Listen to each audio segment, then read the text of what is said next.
Encouragement is more than a drive-by prayer by Brenda Seefeldt. Kind words are like honey, sweet to the soul and healthy for the body. Proverbs chapter 16, verse 24. I've received a lot of platitudes. When I dare share my pain with someone, I have received too often, "Brenda, I know God will meet this need." Oh, really? How do you know? Because I don't know, and I'm feeling pretty helpless right now. What you just did is remove yourself from my pain.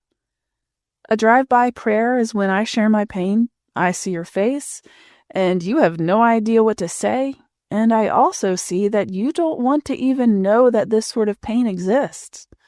So you promise that you'll pray for me, but I know you won't because my pain is too much pain for you.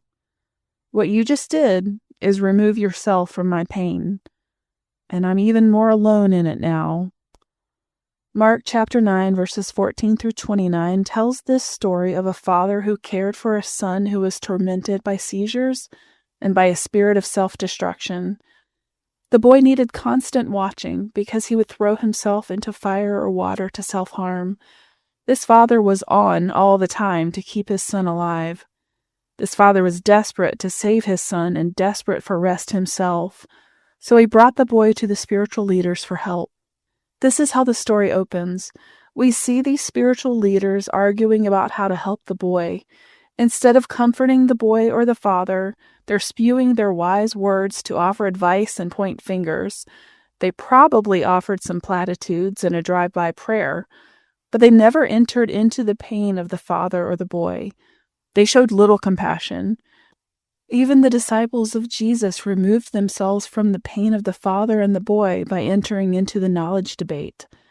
Meanwhile, the father is desperate. These spiritual leaders didn't understand his pain. Jesus enters the holy church huddle and says, "You faithless people, how long must I be with you? How long must I put up with you? Bring the boy to me." Mark chapter 9, verse 19. Yikes! Not what anyone wanted to hear.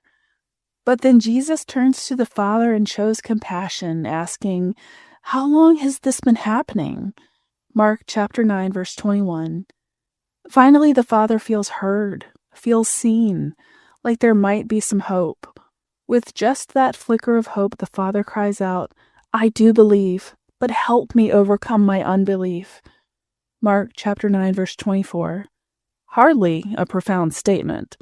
Hardly a bold declaration of faith. Or is it? We are a mix of fear and faith. This is exactly how I feel when my heart is smashed. I believe God is for me, but right now, I believe God has abandoned me. This is why platitudes don't touch my pain.